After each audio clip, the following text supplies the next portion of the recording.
not a game, it's a rich thing. What's up, y'all? It is Tasha. We are back with another review of Love Without Borders, the season finale, y'all. Whew, we are going to talk about everything that happened on the season finale tonight of this show, cause it was a mess, y'all. I feel like it was rushed, as it just kind of quickly moved through everything. I mean, now we only have 4 couples, but still it was rushed. But still, I wasn't exactly mad at it either. Like, if it ain't working, let's just move it along and let's get this over with. So, I have mixed emotions, but here we are. All right. If you are new here, thank you so much for stopping by. Please hit that subscribe button. Please like, please comment in the comment section below. We're going to jump right into the episode, y'all, because again, there's a lot to talk about what happened on this episode. We're going to start with Gabby and Shrey. So it is day 30 in Dubai. Shrey and Gabby, they're walking along the beach. Gabby is practicing her little model walk, honey. She tells him that, her brother's having a wedding in Jersey City. It's right in the middle of this whole experience. And they flash back to day 1, where she actually shared this information with him on the very first day. Good job, Gabby. She says she has to write a speech because she is the best man. And Shrey asks, well, what are we kind of doing after that? As far as you staying there, you coming back, what are we doing? He tells her that maybe it would be best for her to stay home a little bit, see how she feels. She says that they have really built something special, but she feels really homesick and is really missing her family. She says she respects Shrey and he will be in her life forever. She just isn't sure in what capacity. And girl, when she said that, I already knew it was friend zone, because if you really like somebody, you're not going to say, I'm not sure in what capacity he will be in my life. If you really like him, he going to be my man. He going to be my baby daddy. He going to be my husband. Like, you going to know where you want this man to be in your life. Okay. He says he hopes she'll come back. She says she really cares about him. They hug. They don't know what's happening. It's now day 32 in Dubai. We see Gabby is packing up. She's leaving to go back for her brother's wedding. She says she wished they could have had more time leading up to it, but she's happy with the time they have had. Shrey really wants more time with her, and y'all, he is so sad. Like, he's hugging her tight. He's just lingering at the elevator. Like, you can see everything in him does not want her to go, but she has to go. And unfortunately, I didn't get the reciprocation from Gabby of her feeling so sad that she was leaving him. They say they don't know if it's goodbye forever, but Shrey really does hope she comes back. And I just feel, again, really bad for him that, you pretty much 0 for 2. Or do we count Girlene? Because she was pretty terrible, but still, it's like, I just feel so bad for him, because I feel like he really wanted it for the right things. Like, he really, and even in both situations, he really tried. He just got the short end of the stick both times, y'all. I hate it for him. Anyway, we then see them video chatting. It's been a week since she's left, and Shrey says, oh, I miss you. She says, oh, I miss your energy in my life. Once again, confirming we don't share the same feelings for each other. You like me more than I like you. That was pretty clear to me. He asks when she's coming back, and she says basically, in one way, it makes her happy to think about coming back, but in a bigger way, it makes her sad. So she will not be returning to Dubai. We knew that from the night that she left. She says she's missing really big moments in her family's life, and she can't live in Dubai.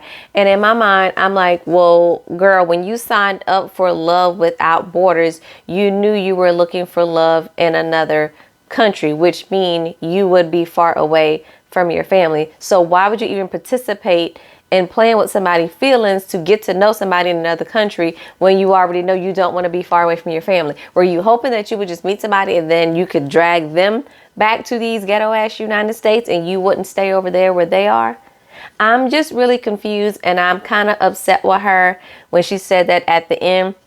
Gabby girl, I'm sorry if you come in the comments and see the video. I'm sorry, girl, but I was upset with you. It is what it is. But you are going to another country. Like, you already would have had to made up in your mind, I could potentially be living in another country, which is far away from my family. If that's a deal breaker, don't do this show. Okay, let's move on. Carmen and Phil. Y'all, these two, it is 32 days left on the visa, and Carmen and Phil, they're eating together. Phil asks, how she is feeling. She says, my friends are asking about you. They like you. They all kind of want us to be friends together. When she said that, I said, once again, we have another friend zone happening. She has no romantic feelings for him. Phil says he wants more, and asks her what that means for them going forward. She says she just isn't into him like that, and she just wants to be friends. It's not bad or nothing. It just is what it is what she tells him. And I was like, ouch. Yes, you can be honest, but I'm pretty sure that stung a little bit, okay? He asks why she wouldn't give him a chance, and she says she isn't sure he is ready to dive into a relationship, and he needs to work on himself more, and the person she is looking for has already done that. Carmen, I call BS all the way around. Like, she then says that him losing his mom at a young age stunted his growth and he acts like a baby. We then see that Phil shared that he was breastfed until he was 5, and she said, oh, well, that explains a lot. Phil says that he saw potential between the two of them, but something is blocking her from being connected. He asks her, what does that mean? If he should stay, he should go. She says she wants him to stay, still experience Ghana, have a good time. And I'm like, but I don't think that's the right thing to do, because y'all clearly have different feelings towards one another, and him just continuing to be around you, knowing that you don't have that level of romance with him, will just further hurt him in the long run when he knows he won't ever make it to that level with you. Like, Carmen, girl, I don't believe what you're saying, because I believe if Phil would have been sexual with you early on, like you wanted it to, you would have been totally into him. I think just because he isn't kind of breaking down his walls on what he said he wasn't going to do, you don't like that. Point blank in the period.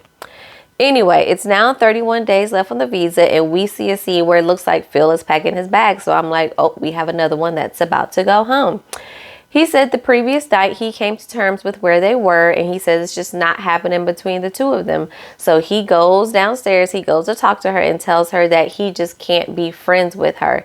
She says she doesn't see him as more than that, and he tells her, basically, that's fine. We just don't want the same thing, and that's okay. Like, I'm not coming here to try to get you to change to where I am. I'm just letting you know I recognize we want two different things, and I'm okay with that, and it's best for me to now go home, and I'm leaving today.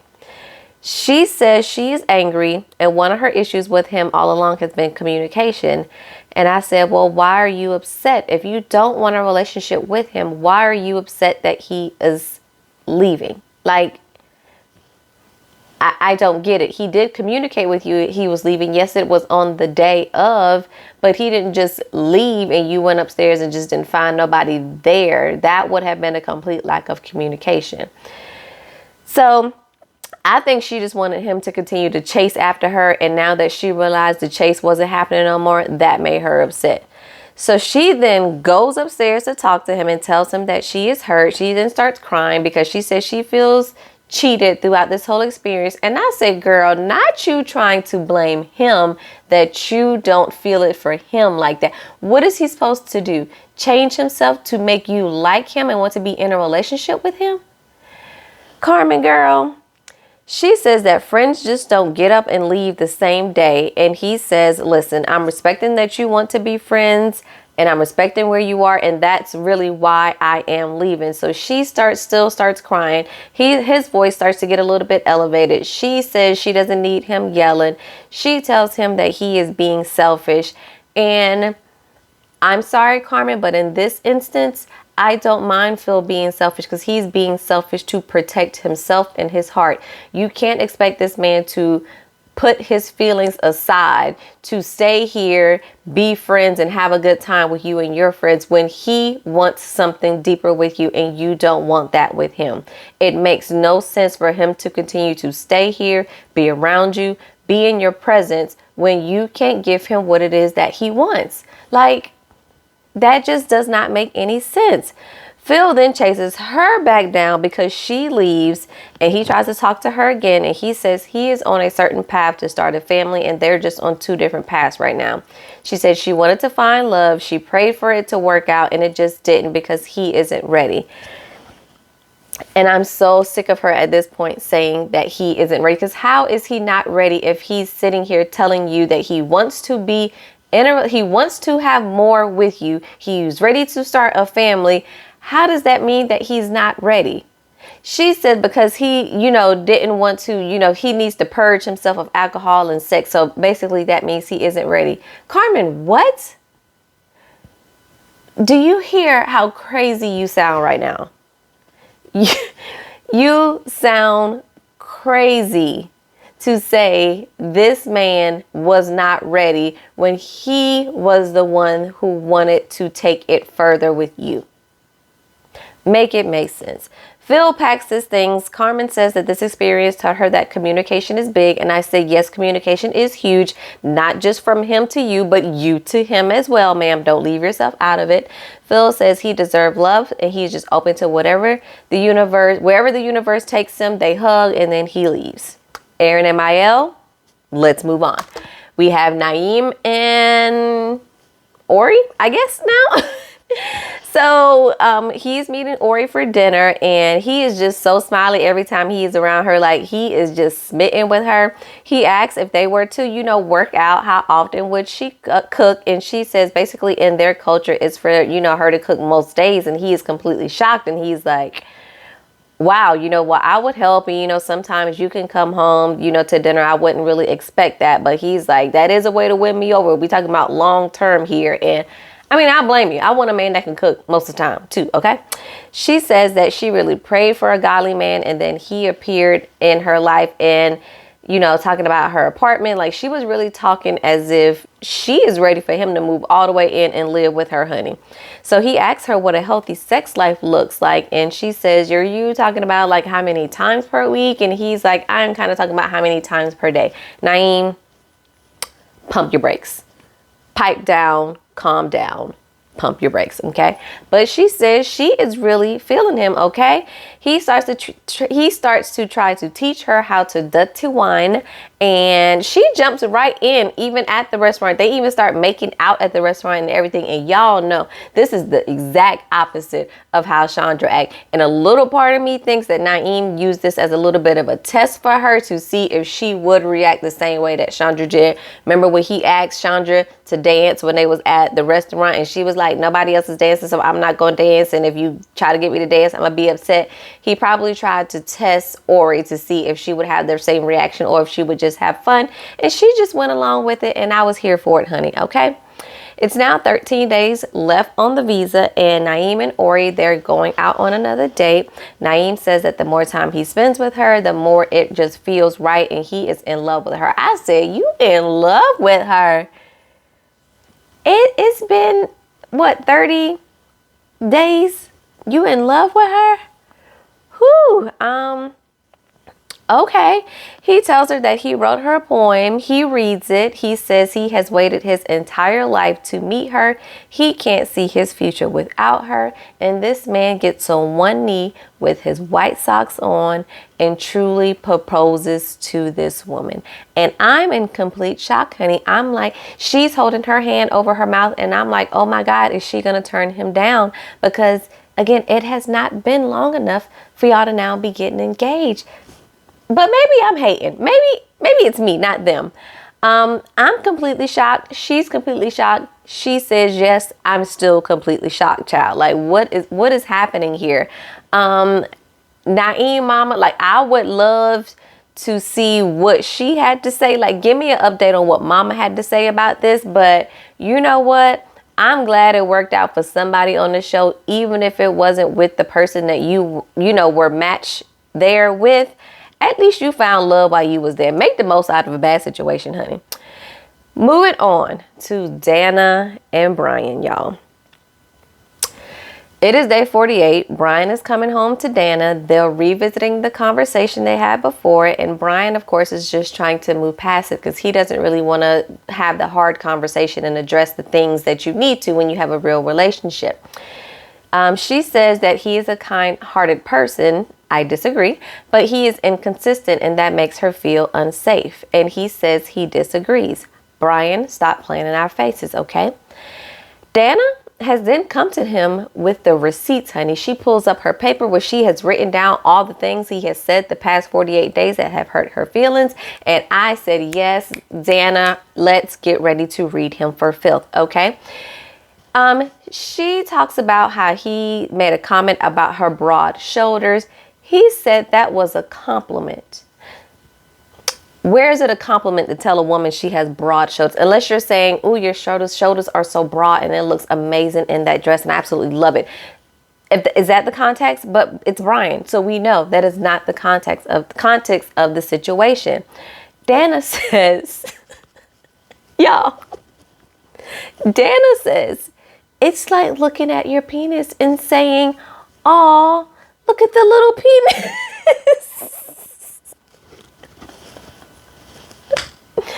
Dana, that little gem, you should not have saved that for the confessional. That needed to be said in his face. He don't hesitate to tell you things to your face. You should have said that in his face, and that would have been checkmate. Okay. We then learn that this jerk has also asked her if she's had a boob job, and he says because she had big boobs. So yeah, I asked.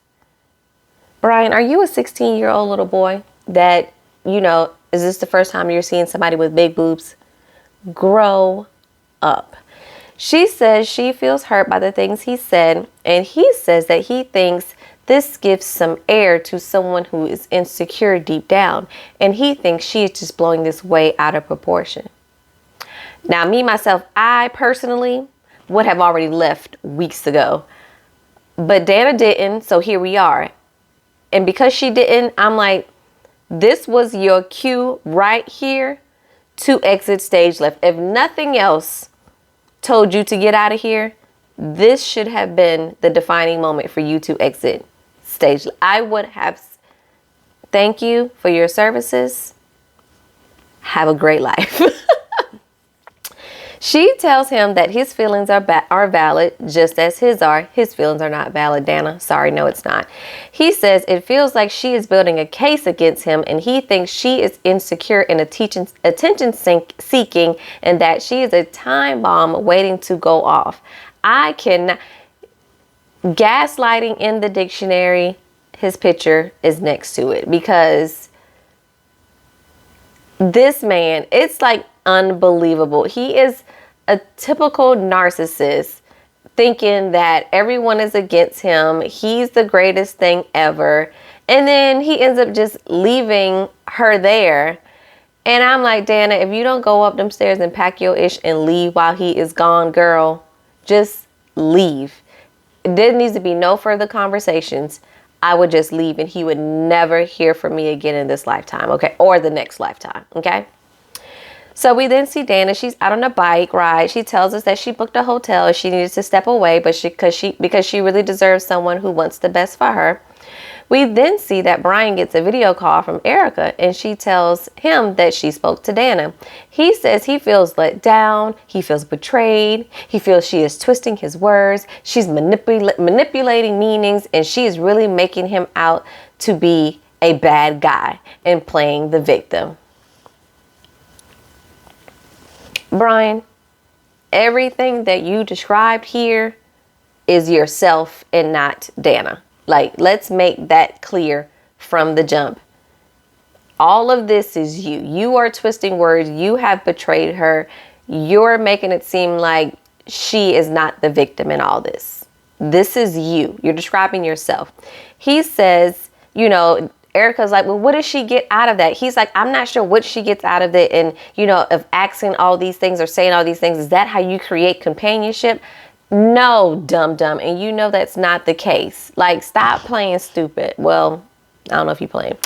Dana actually, of course, I already told Erica all the horrible things, like him, buying the makeup wipes early on, thinking it's funny because she wore too much makeup, the bartender comment. And he says, he made it known that he isn't attracted to women who wear a lot of makeup. And basically he's defending, I said what I said, it is what it is. I don't know what more you want from me. Erica tells him that he needs to consider how his words will affect other people before he says it. She says, honesty without heart is just hurtful communication. And that's exactly what Brian is doing. It's hurtful communication that he thinks, oh, I just told her, I'm just being honest. I told her I didn't, say anything behind her back. I said it to her face. But that doesn't mean it's not mean. He says he's the victim in all this, and this is not what he signed up for. And you think this is what Dana signed up for, sir? To be matched with a jerk? No. You got a beautiful woman who likes to sing, play the guitar, who's in her late 30s, who actually was giving you, who is probably a 4 at best, giving you an actual chance. You should count your lucky stars. It's day 56. Brian and Dana are meeting up, and the minute I saw them meet up again, I said, why are we here with them together again? But they're going to talk it out yet again. He asks how she is feeling. She says that this will be a difficult conversation for her, and she just really wanted him to let her get it out. But she says she came there for love, and then she started having feelings for him, and when those were not returned, it was hurtful. He says that he cares a lot about her and says she doesn't feel that way. And he thinks that is completely ludicrous. And she is making him out to be a shallow individual, which is not true. The gaslighting and the narcissist. Y'all, I can't with this. I cannot with this man.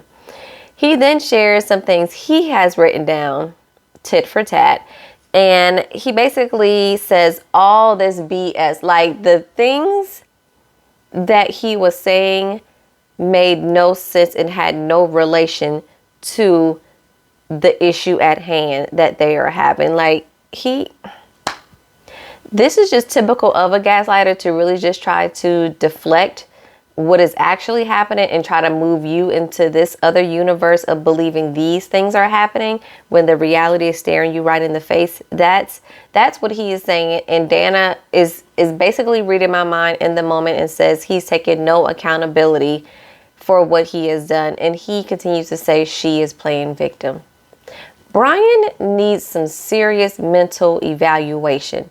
He may even need to get on some medication to help level out his mood or help with these personalities that we're experiencing, because, girl, I'm having a hard time. This is insane. Dana tells him that this isn't healthy for her. She gives him back his raggedy ass makeup wipes and is like, maybe your next partner will find these helpful. And then this jerk has the nerve to ask her for a hug, and Dana's like, no, I don't think that would be a good idea. Thank you, Dana, for finally standing up for yourself. It only took you getting picked up and beat down over and over again by this man for you to finally stand up for yourself. But I'm glad that you finally have arrived, and I hope this side of you sticks around even into future relationships. But anyway, she says she plans to stay in Ireland another month or two, and she's hopeful to find love there.